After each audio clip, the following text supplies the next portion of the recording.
புதுச்சேரியில் பாலியல் வன்கொடுமை செய்யப்பட்டு கொலை செய்யப்பட்ட சிறுமியின் உடல் பொதுமக்கள் அஞ்சலிக்கு பின் அடக்கம் செய்யப்பட்டுள்ளது.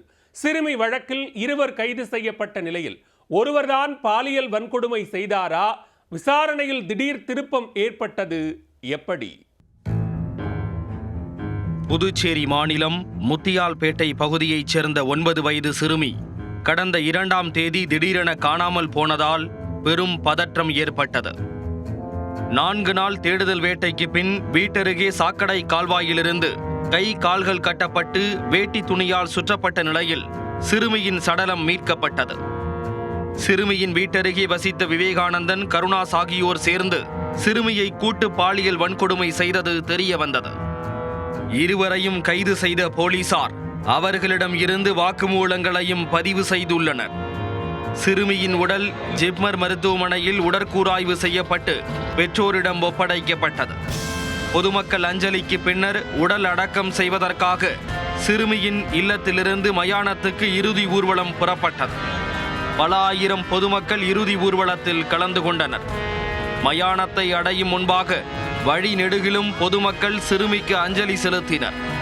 பொதுமக்களின் கண்ணீர் அஞ்சலிக்கு மத்தியில் சிறுமியின் உடல் பாப்பம்மாள் மயானத்தில் நல்லடக்கம் செய்யப்பட்டது.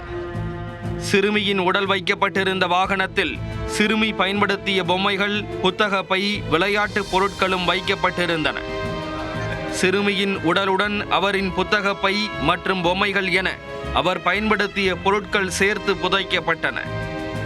சிறுமி கொலை வழக்கில் முழு விசாரணை நடத்த IPS அதிகாரி கலைவாணன் தலைமையில் சிறப்பு குழு அமைக்கப்பட்டுள்ளது. இந்த குழுவினர் காவல் நிலையத்தில் இருந்த சிறுமியின் கொலை வழக்கு ஆவணங்களை பெற்றுக்கொண்டு விசாரணையை தொடங்கியுள்ளனர். சந்தேகத்தின் பேரில் போலீஸ் காவலில் இருக்கும் மற்ற 5 நபர்களிடம் விசாரணை மேற்கொண்டனர். சிறுமி கொலை செய்யப்பட்ட விவேகானந்தன் வீட்டில் தடய அறிவியல் துறை அதிகாரிகள் ஆய்வு நடத்தி அங்குள்ள தடயங்களை சேகரிக்கும் பணியில் தீவிரமாக ஈடுபட்டுள்ளனர். சிறுமியின் உடல் அழுகிய நிலையில் இருந்ததால் DNA சோதனையும் நடத்தப்பட இருக்கிறது. குற்றவாளிகள் 2 பேர் மற்றும் சந்தேகப்படக்கூடிய 5 நபர்களின் இரத்த மாதிரிகள் சோதனைக்காக ஜிப்மர் ஆய்வகத்துக்கு அனுப்பி வைக்கப்பட்டுள்ளன.